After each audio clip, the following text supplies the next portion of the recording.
Saudara, DPR resmi mengesahkan Thomas Djuwandono jadi Deputi Gubernur Bank Indonesia periode 2026 hingga 2031. Itu artinya kursi Wakil Menteri Keuangan yang ditinggalkan Thomas Djuwandono kosong. Seiring dengan itu pun muncul pula isu perombakan alias reshuffle kabinet. Lalu pertanyaannya, benarkah kursi Wakil Menteri Keuangan yang kosong ini bakal jadi momentum Prabowo untuk merombak posisi para pembantunya? Kita akan bahas soal ini bersama dengan sejumlah narasumber yang sudah hadir melalui sambungan daring. Ada Sekjen Partai Golkar, Pak Sarmuji, kemudian ada anggota DPR RI dari fraksi PDI Perjuangan, ada Bung Andreas Hugo Pareira, dan juga ada pengamat politik dari Universitas Padjadjaran, Mas Kunto Adiwibowo. Selamat pagi, Assalamualaikum Bapak-Bapak. Waalaikumsalam. Waalaikumsalam. Ya, saya tertarik tadi dengan pernyataan Bung Melkias Markus Mekeng yang mengatakan bahwa ya kalau Partai Golkar kalau bisa ditambah jangan dikurang.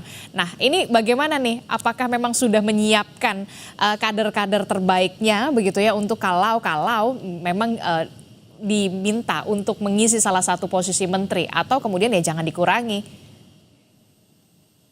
Ya, kita sebenarnya tidak dalam posisi mempersiapkan untuk kepentingan reshuffle ya. Karena reshuffle-nya sendiri kita sampai saat ini belum ada kabar dari ke kami belum ada kabar. Sama dengan yang tadi disampaikan oleh Pak Sugiono tadi itu. Kita juga belum ada kabar tentang reshuffle. Jadi kami tidak mempersiapkan apa-apa sebenarnya. Bahwa kemudian ada wamen yang kosong. Ya, wamen yang kosong itu belum tentu merupakan indikasi adanya reshuffle. Kapan hari juga ada wamen yang kosong, misalkan karena nol kena masalah. Tapi itu tidak menjadi penyebab reshuffle. Kami meyakini reshuffle atau tidak reshuffle ya tergantung apakah presiden membutuhkan perubahan terhadap komposisi kabinet apa tidak. Sifat reshuffle kan juga banyak. Sifat reshuffle itu bisa mengganti, bisa menggeser, bisa apa namanya, memperkecil, bisa memperluas dan sebagainya. Jadi kami dalam posisi yang standby saja. Kami tidak menyiapkan diri, tapi kami juga tidak apa namanya, eh, tidak melakukan sesuatu gerakan tambahan untuk kepentingan reshuffle ini karena reshuffle-nya sendiri kami belum mendengar secara resmi. Oke, karena belum mendengar secara resmi, tapi posisinya standby saja begitu ya. Tapi ya kalau bisa jangan dikurangi ya kalau dari Partai Golkar, sesuai dengan pernyataan Bung Melkias, begitu ya Pak Sarmuji? Ya kader kita banyak dan kita saat ini menjadi penyangga utama di jajaran kabinet ya. Di parlemen kita juga merupakan kursi terbanyak dari seluruh koalisi yang ada. Ya. Kader memang banyak kita kalau kader. Oke, saya ke PDI Perjuangan. PDI Perjuangan pasti sudah melihat soal posisi Wakil Menteri Keuangan yang kemudian saat ini kosong, begitu ada potensi menggeser, mengganti atau mengisi. Nah, untuk di PDI Perjuangan sudah ada pembahasankah di internal soal ini? Bukan Andreas? Ya, Adisti, kalau di PDI Perjuangan, ya terus terang kalau saya lihat lebih jujur kita lebih memperhatikan isu-isu ya kalau berkaitan dengan ini untuk isu yang ya karena presiden baru pulang dari luar negeri, presiden menyampaikan pidato yang menarik di Davos berkaitan dengan ya Prabowonomics ya. Saya kira itu lebih ya buat PDI Perjuangan itu lebih menarik untuk dilihat. Kenapa rakyat menunggu perubahan-perubahan, perbaikan-perbaikan ekonomi di kita sehingga ini berjalan situasi ekonomi kita, investasi kita bisa berjalan lebih baik gitu. Apalagi dengan pergantian menteri ini ya tentu posisi ya pos menteri dan deputi Wakil Menteri dan Deputi Bank Indonesia ini kita harapkan ini akan menjadi lebih baik untuk rakyat gitu. Itu jauh lebih menarik ketimbang posisi-posisi menteri atau siapa yang menggantikan siapa karena ya itu isu elitis gitu. Isu yang tertarik itu ya partai politik atau elit-elit politik gitu. Kalau PDI Perjuangan lebih tertarik dengan isu untuk kepentingan rakyat. Juga kemudian ya sekarang bencana yang masih juga harus penanganan yang continue Nah, itu menjadi perhatian dan menjadi pembahasan PDI Perjuangan. Oke, Kalau soal reshuffle itu ya wilayah wewenang presiden oke. untuk mengganti atau tidak mengganti, karena juga wakil menteri itu udah banyak juga gitu kan di Kementerian Keuangan kan ada dua kalau tidak salah wakil Iya. menteri ya, mungkin bisa menangani tugas yang bersamaan. Oke, kenapa saya tanyakan ini? Karena memang PDI Perjuangan mau tidak mau pasti akan dibawa-bawa begitu kalau soal ada isu reshuffle kabinet ini begitu ya. Karena apa? Karena gini, kalau nantinya ditawari mau nggak? Itu kan yang jadi pertanyaan pasti. Kalau diajak mau nggak PDI Perjuangan?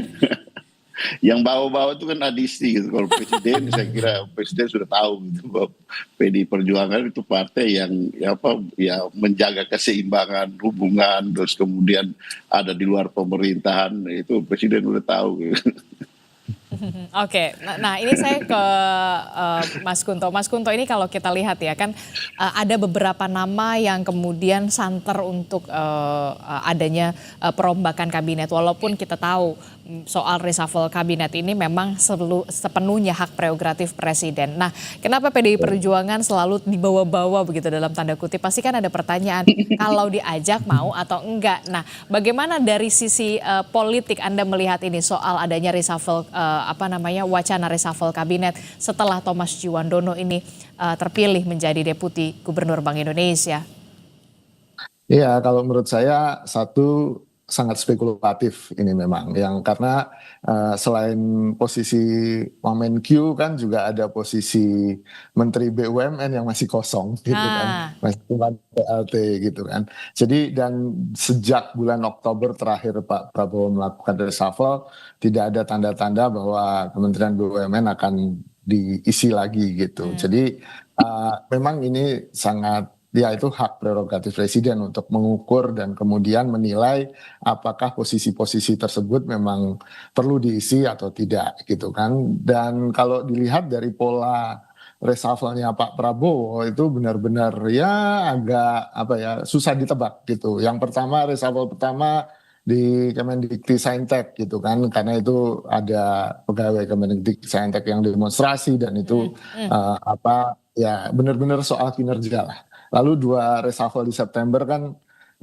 relatif lebih karena politik, angin politik berubah setelah ada demonstrasi akhir Agustus September gitu kan. Lalu Oktober ini kan ada reshuffle yang menurut saya juga tujuannya penguatan politik selain juga kinerja gitu. Jadi antara penguatan politik dan kinerja ini dua pola yang selama ini dipakai oleh Pak Prabowo. Nah, apakah nanti akan ada reshuffle dan reshuffle-nya karena apa? Menurut saya pilihan-pilihannya kalau soal kinerja tampaknya kok enggak ya gitu. Atau mungkin ya ada sebagian soal kinerja, ada sebagian soal politik. Karena harusnya kalau lebih menyasar ke kinerja, bencana Sumatera kemarin bisa jadi alasan yang baik untuk reshuffle kan gitu. Nah itu dia yang saya mau tanyakan, karena kalau soal membahas soal penguatan politik dan juga kinerja, kemarin kita lihat soal bencana Sumatera, soal isu lingkungan, kehutanan, termasuk juga soal bagaimana kondisi geopolitik kita begitu ya, geopolitik di luar begitu.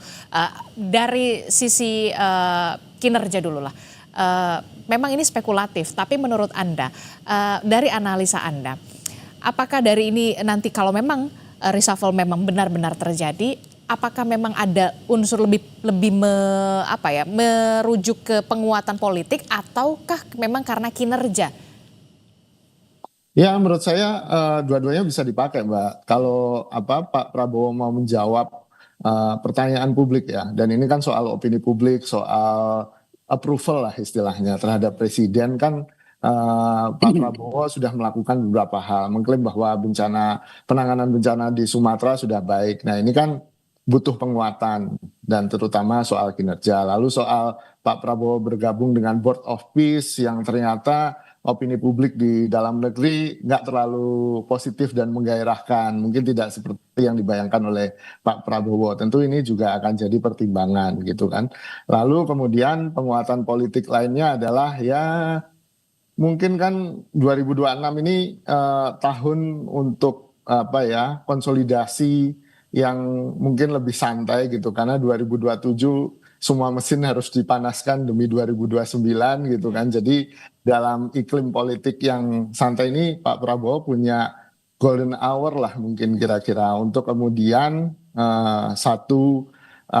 menaikkan approval dia gitu kan di mata publik yang akhirnya juga ke elektabilitas dan juga menjaga konsolidasi dengan partai-partai pendukung dia dan juga partai yang penyeimbang tadi Pak Andreas kan gitu. Itu juga perlu komunikasi yang intens dan juga perlu ada treatment khusus kan gitu. Dan menurut saya seperti 2026 jadi penting karena itu Mbak. Kenapa isu reshuffle sekarang mencuat? Karena ya iklim politiknya sedang begitu gitu. 2027 udah mulai panas-panasan lagi masalahnya gitu Mbak.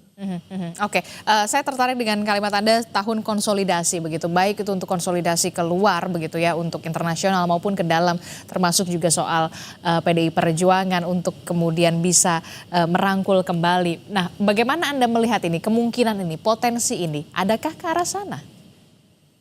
Ya, kalau pertanyaan Mbak Adisti apakah PDIP mungkin dimasukkan ke kabinet, ya sangat mungkin aja gitu kan. Tapi menurut saya masih terlalu pagi kalau 2026 ya. Mungkin nanti 2027 ketika udah mulai panas, sudah mulai semuanya menunjukkan mesinnya, nah itu kemungkinan ada alasan yang cukup untuk kemudian apakah Pak Prabowo kemudian memasukkan PDIP ke dalam partai pendukungnya atau tidak kan gitu, atau PDIP justru nolak kan gitu. Menurut saya tahun ini masih terlalu dini untuk berspekulasi tentang itu. Kita tunggu akhir tahun ini atau 2027 lah mungkin akan lebih kelihatan gitu Mbak. Oke, bagaimana tanggapan Anda Bung Andreas Hugo terkait dengan prediksi ini 2026 ya paling akhir, kemudian 2027 baru ada potensi atau kemungkinan ke arah sana. Bagaimana? Ke arah mana Adisti? Ya, untuk bisa masuk ke dalam pemerintahan dan menempati posisi ajakan-ajakan pemerintahan. Ya, saya juga jadi pengamat di sini ya, Pak Adisti. Dalam arti memberikan tanggapan terhadap pengamat ini Mas Kunto. Ya kalau dari amatan saya konfigurasi politik Pak Prabowo sudah kuat gitu. Jadi ya sudah cukup kuat dalam arti ya dukungan kan sudah sangat kuat gitu. Sehingga ya saya kira Pak Prabowo juga pasti tidak memikirkan untuk PDI Perjuangan itu bergabung, karena PDI Perjuangan juga sebagai partai penyeimbang yang berada di luar memberikan pandangan-pandangan second opinion ya.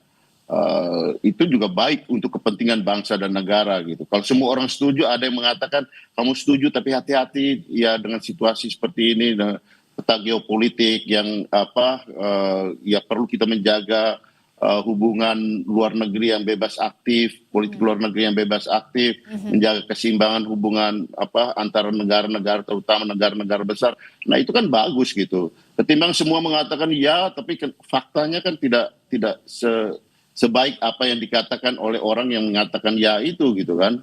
Nah itu berbahaya justru untuk kekuasaan gitu. Makanya ya seharusnya keberadaan PDI Perjuangan di luar itu juga dihargai nilainya sama dengan memberikan dukungan dalam arti yang positif untuk kepentingan bangsa dan negara ya dalam pemerintahan Pak Prabowo ini gitu. Nah itu yang saya kira lebih penting untuk didiskusikan ketimbang bicara soal konfigurasi ya sekedar memberikan dukungan formal gitu di dalam kekuasaan itu.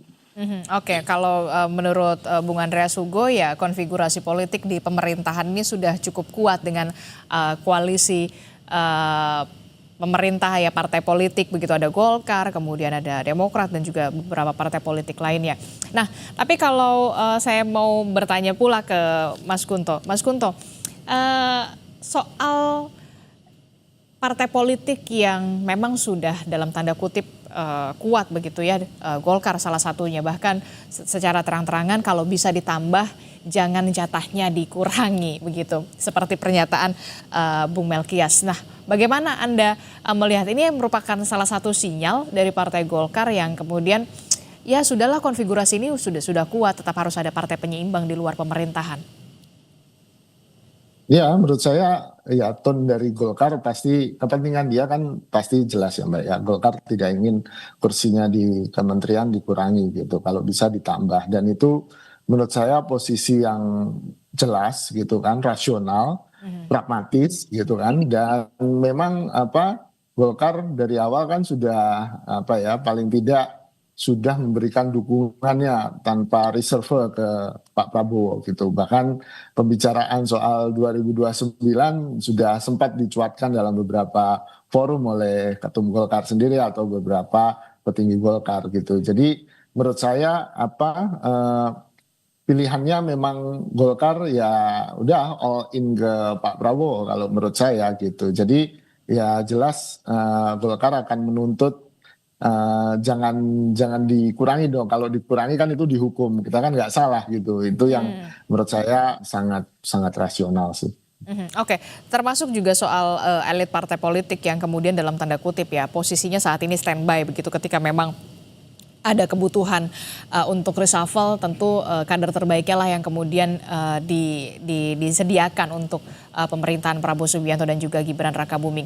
Kalau dari kacamata Anda, prediksi Anda dari sisi politik dan kinerja pastinya, kira-kira ada berapa posisi atau beberapa nama yang kemudian akan di-reshuffle? 3, 4, atau 5? Wah, terus terang saya nggak berani untuk berspekulasi itu. Kalau soal angka dan siapa, tentu itu hak prerogatif presiden, sekali lagi. Tapi kalau tadi ada rumor, ada isu, ada bursa, tentu itu kan saya setuju dengan Bung Andreas bahwa ini eh, isu elit sebenarnya, bukan isu publik kan gitu. Bagi publik kan kepentingannya bukan siapa dan berapa orang menteri yang direshuffle gitu kan, tapi misalnya kejelasan soal oke setelah join board of peace Indonesia mau ngapain kan gitu, atau oke ini bencana di Sumatera terutama Aceh bagaimana penanganannya kan gitu. Oke kalau Pak Prabowo bilang swasembada pangan kenapa harga beras masih mahal kan gitu. Itu menurut saya isu publik gitu. Publik tentu nggak terlalu peduli ya soal siapa yang jadi menteri dari partai mana, berapa yang akan di-reshuffle. Tapi kalau reshuffle itu kemudian membuka harapan publik, membuat publik lebih optimis, ya itu tentu berpengaruh gitu kan. Dan tadi isu-isu tadi menurut saya isu-isu yang juga jadi penting bagi publik. Kenapa? Karena ya ada di perbincangan publik, ada di penilaian publik, ada di sosial media, ada di media, sehingga ekspektasi publik itu yang menurut saya harus dijawab oleh pemerintahan Prabowo. Gitu. Oke, menarik juga ketika adanya reshuffle ini tentu yang menjadi menarik adalah ketika memang nanti harapan publik dengan kinerja dari para menteri di pemerintahan Prabowo Subianto dan juga Gibran tentu saja diharapkan kinerjanya semakin meningkat begitu ya. Nah, kalau kita lihat ya Mas Kunto, Pak Prabowo ini kan rajin lah dalam tanda kutip ya keluar negeri untuk bisa berdiplomasi begitu untuk mengadakan kerjasama bilateral dan segala macam. Nah, dilihat secara politik, apakah kemudian ini juga jadi tanda-tanda reshuffle kabinet pada posisi tertentu? Ya, kalau pertanyaan Mbak Adisti menjurus ke Kemenlu, gitu kan, saya tafsirkan gitu aja. Ya rumornya ada, apalagi tadi Sebenarnya soal juga nggak melulu Kementerian Luar Negeri, ada juga Kementerian Perekonomian dari segi ekonomi begitu ya. betul, betul. Tapi paling tidak ada kritik terhadap Menlu kita sekarang kan, dan itu secara terbuka dilontarkan oleh salah satu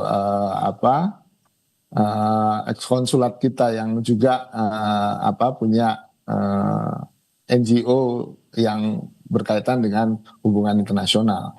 Nah, ini kan kritik ini juga harus dijawab gitu kan. Kalau enggak kan jadi ketidakpuasan juga di publik, itu akan jadi rumor, akan jadi isu, akan jadi sesuatu yang bisa digunakan untuk menyerang Pak Prabowo, itu yang pertama. Yang kedua, kalau dengan kementerian-kementerian lain, saya pikir ya problem keuangan tentu pasti ada, tapi kita harus akui bahwa Pak Purbaya masih dalam posisinya yang di atas, di puncak, baik itu secara popularitas, baik itu secara persetujuan publik gitu kan, sehingga sudah cukup kuat nih mungkin persepsinya di Kementerian Keuangan. Jadi kalaupun nambah orang malah akan jadi bikin ribet mungkin kan gitu.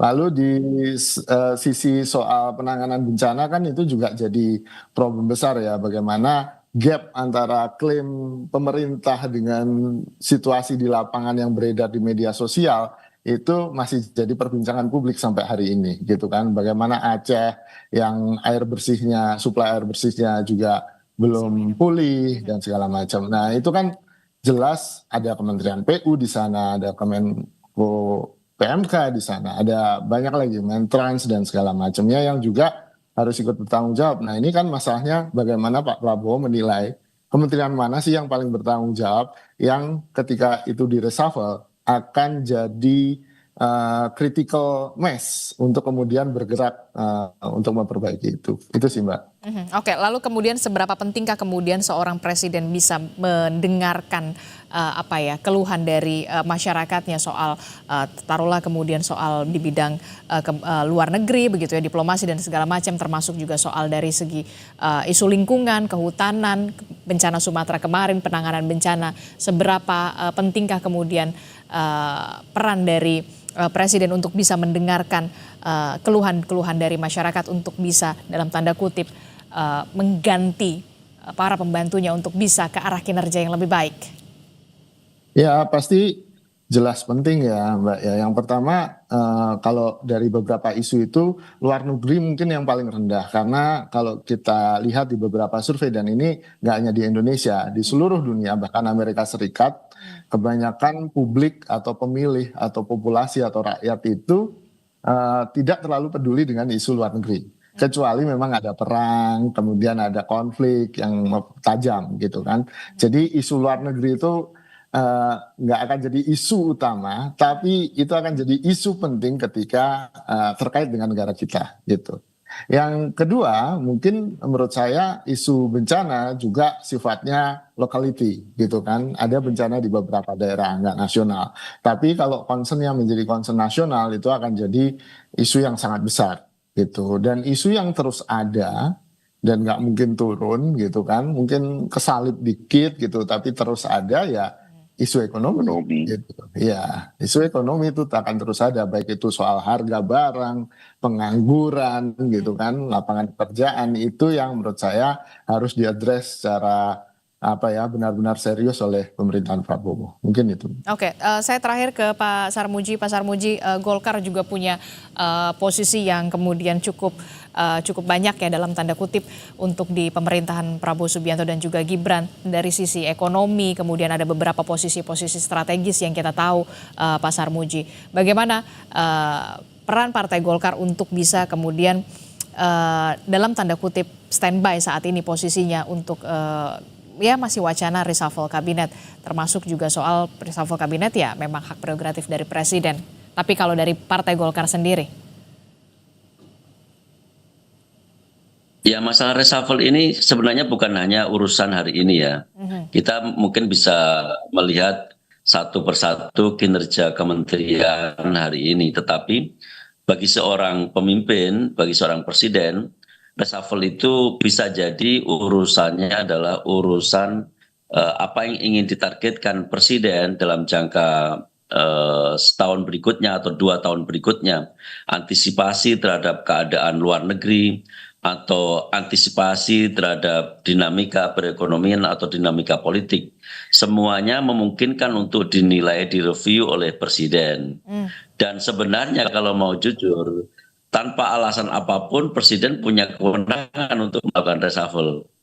Karena presiden membutuhkan satu tim yang kompak yang bisa menuju dalam satu titik yang sama. Kementerian-kementerian itu kan sifatnya sektoral ya. Tetapi dia harus dipandu untuk menuju dalam satu titik yang sama. Menyatukan visi inilah yang kadang-kadang harus direview setiap secara periodik. Hasil review itu bisa menjadi alasan juga untuk melakukan reshuffle, bahwa semua kementerian harus menuju satu titik yang sama, satu visi yang sama yang diinginkan oleh presiden. Tetapi alasan apapun sah presiden untuk melakukan reshuffle jika itu memang ada reshuffle. Tapi kami sendiri belum mendengar itu akan ada reshuffle. Oke, termasuk juga soal review periodik di setiap kementerian, soal kinerja ini yang kemudian menjadi kata kunci ya soal review periodik ini. Terakhir saya mau ke Bung Andreas. Bung Andreas, kalau dari saya mengatakan mitra strategis begitu ya PDI Perjuangan. Bagaimana Anda melihat ini? Jangan sampai kemudian ya memang harus ada review periodik soal masing-masing kementerian yang diisi oleh beberapa para pembantu presiden dari kacamata mitra strategis PDI Perjuangan. Penguatan politik termasuk juga soal kinerja, soal reshuffle ini. Ya, tadi kan kita bicara soal ya penguatan politik dalam arti dukungan itu menurut saya itu sudah sangat kuat gitu, sehingga menurut saya sih tidak perlu lagi gitu Pak Prabowo berpikir seperti itu gitu. Yang penting sekarang itu adalah kinerja gitu. Ya tadi disinggung juga oleh Mas Kunto gitu. Kemarin saya di dalam rapat ya di komisi ya, saya sampaikan pada Pak Mensesnek gitu bahwa rakyat sekarang menunggu Pak Prabowo intensitas kunjungan ke luar negeri itu cukup tinggi ya. Di dalam tahun kemarin maupun awal tahun ini Pak Prabowo itu ya tentu Presiden punya pertimbangan kenapa beliau harus berkunjung ke luar negeri gitu kan. Tapi buat rakyat, isu yang penting buat rakyat ya seperti apa yang Prabowo sampaikan gitu, bahwa ya dia ingin mempraktikkan di Indonesia Prabowonomics ini gitu kan. Buat rakyat ya isu yang penting adalah bagaimana implementasi dan apa yang mereka rasakan gitu. Nah ini kan soal kinerja kan. Nah kinerja ini artinya Pak Prabowo tidak bisa sendiri gitu kan. Mungkin ya tadi seperti disampaikan oleh Mas Sarmuji perlu tim yang kuat, tim yang kompak, orang yang memahami pemikiran dari Pak Prabowo gitu. Karena sebenarnya ya, pemerintahan ini adalah pemerintahan Pak Prabowo, bukan pemerintahan koalisi gitu. Tapi pemerintahan Pak Prabowo yang didukung oleh partai-partai yang lain gitu. Sehingga mereka harus memahami apa yang dipikirkan oleh Pak Prabowo gitu. Itu yang penting gitu. Ya, nah buat kami, buat PDI Perjuangan kita tunggu itu gitu. Bagaimana Pak Prabowo dengan timnya yang kompak ini menghasilkan kinerja pemerintahan yang ya untuk kepentingan rakyat merasakan soal harga tadi, soal lapangan kerja, itu isu-isu publik yang ya PDI Perjuangan concern terhadap isu-isu publik seperti itu gitu. Jadi saya kira disinilah poin positioning dari PDI Perjuangan di dalam pemerintahan ini, dan menurut saya itu baik juga untuk kepentingan bangsa dan negara. Bukan baik juga, tapi memang seharusnya seperti itu. Ada pandangan-pandangan yang lain untuk mengingatkan, termasuk tadi misalnya kita juga mengingatkan soal keterlibatan Indonesia di dalam Dewan Perdamaian Dunia yang dirancang oleh Presiden Trump gitu. Karena dengan situasi geopolitik seperti ini, saya pikir Pak Presiden perlu berpikir ulang gitu terhadap rencana itu gitu.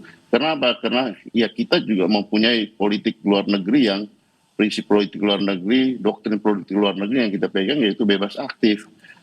Dan di dalam prinsip bebas aktif itu kalau istilahnya Bung Hatta dulu, bagaimana kita mendayung di antara karang-karang kekuatan dunia ini untuk kepentingan Indonesia gitu, bukan terjebak menjadi bagian dari salah satu blok. Itu saya kira hal yang prinsip yang perlu menjadi pegangan buat pemerintah Indonesia gitu. Oke, terakhir saya ingin ke Mas Kunto. Mas Kunto, soal isu atau wacana dari reshuffle ini, apa yang kemudian dari sisi politis? 3 saja, singkat saja. Oke, ya kalau menurut saya itu 1 hak prerogatif presiden, 2 hak prerogatif presiden, 3 hak prerogatif presiden. Jadi memang itu sepenuhnya ada di presiden, walaupun kita bisa berpikir atau berspekulasi atau menganalisis soal hal-hal yang menurut kita penting buat publik dan juga buat negara. Tapi mungkin presiden, misalnya tadi saya setuju dengan Pak Sarmuji, ya mungkin ke depannya kemana, sehingga kenapa Deputi Gubernur BI harus diganti, itu kan jelas itu ke penguatan ekonomi kan gitu. Dan mungkin sektornya tidak lagi di Kementerian Keuangan tapi di BI atau di sektor keuangan yang lain. Dan menurut saya ini ya jelas strateginya presiden yang mungkin kita nunggu transparansinya dan akuntabilitasnya. Kenapa ini dilakukan? Mungkin itu aja. Oke, terima kasih pengamat politik dari Universitas Padjadjaran Mas Kunto Adiwibowo telah bergabung bersama kami. Sebelumnya ada anggota DPR RI dari fraksi PDI Perjuangan Bung Andreas Hugo Parera dan juga ada Sekjen Partai Golkar Pak Sarmuji telah bergabung bersama kami. Sehat selalu Bapak-bapak.